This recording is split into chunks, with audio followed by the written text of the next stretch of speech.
Bonjour Gauthier Rybinski. Bonjour Pauline. On l'a entendu à l'instant sur l'économie, l'idéologie a pris le pas sur la réalité et sur le social.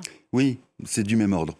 C'est du même ordre quand on parle, et il en a été question, il a été question de ce qui reste de l'Obamacare, ce qu'on appelait l'Obamacare, c'est-à-dire un système au fond minimal de protection sociale qui permet à des millions d'Américains de ne pas être totalement sans filet ou totalement démunis en cas de gros pépins de santé et surtout en cas de salaire qui ne serait pas à la hauteur.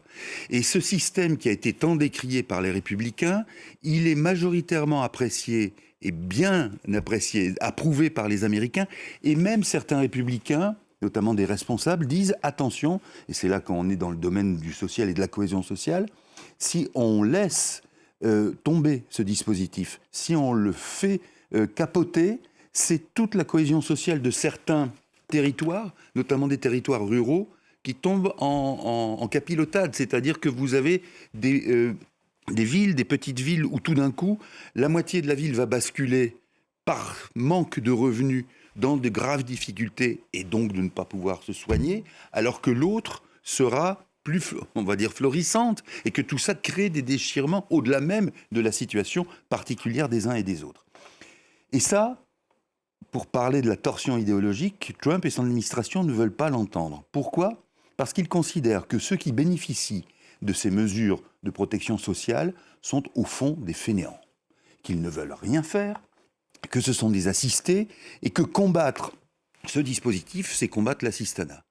Manque de chance, la majorité, mais je crois que c'est de l'ordre de 98% de ceux qui bénéficient de ces mesures ne sont pas des assistés, au contraire, ce sont des gens qui travaillent.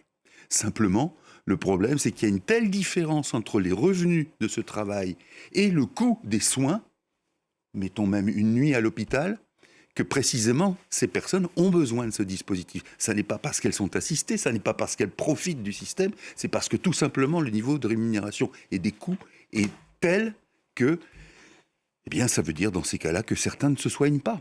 Et ça n'entre pas, si vous voulez, dans le dispositif idéologique de Donald Trump. Autre torsion avec la réalité, l'une des marottes de Donald Trump sur la question de la fraude électorale. Oui. Il en a parlé, il y a cette réforme auquel il tient, qu'il justifie avec des éléments qui, là encore, ne correspondent pas vraiment à la réalité. Non, il a... Alors, si vous voulez, c'est toujours la même chose. Il y a des situations de fait aux États-Unis qui nous surprennent, nous, et qui, en réalité, sont entérinées, même si elles causent des discriminations ou des inégalités. L'exemple est le suivant. Beaucoup d'Américains n'ont pas de documents type acte de naissance, type passeport ou l'équivalent de ce qu'on connaît en France ou en Europe de carte d'identité.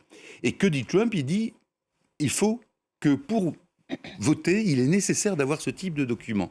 Ben oui, mais alors comment on fait quand ça ne peut pas être délivré à proximité de son domicile? C'est-à-dire qu'il y a la volonté d'imposer quelque chose, et a priori, pourquoi pas? Oui, il est effectivement normal que ce soit les Américains qui votent aux élections américaines, oui, bien sûr.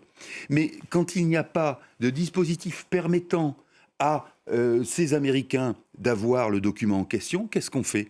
Et c'est là que vous apercevez de la pression et de la torsion idéologique, c'est-à-dire que ceux qui en pâtissent les premiers, ce sont ceux qui sont considérés comme étant des électeurs démocrates. Alors par exemple, les Amérindiens, c'est-à-dire ceux qui restent finalement les descendants des premiers habitants de l'Amérique.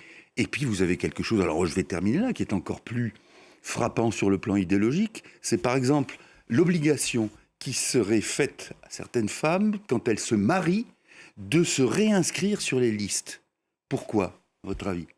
Parce que le problème, c'est qu'on pense que la femme, en principe, qui se marie, va être inféodée de manière plus substantielle à son mari, et que donc, c'est bien connu. C'est bien connu. C'est bien connu, et que donc, quand on est en zone démocrate, ça va faire une électrice démocrate de plus. Et que donc, il faut qu'elle se réinscrive pour, si elle veut voter, donc démarche volontaire et volontariste pour compenser cet a priori absolument... d'un autre siècle. Oui, on va dire ça comme ça, sur la soumission politique et culturelle et idéologique des femmes. Pareil aussi pour les Afro-Américains. On suppose qu'ils sont d'emblée démocrates et que donc la difficulté pour eux, c'est il va falloir se réinscrire à nouveau. Donc vous voyez qu'il y a un dispositif légal qui est mise en place pour des raisons idéologiques et des raisons d'amalgame aussi. Parce qu'on sait très bien, et Philippe sont là, c'est que on sait très bien qu'il n'y a pas de vote femme aux États-Unis, qu'il n'y a pas de vote afro-américain, même s'il y a des tendances. Mais enfin, le vote n'est pas aussi catégorisable, si j'ose dire. Merci Gauthier.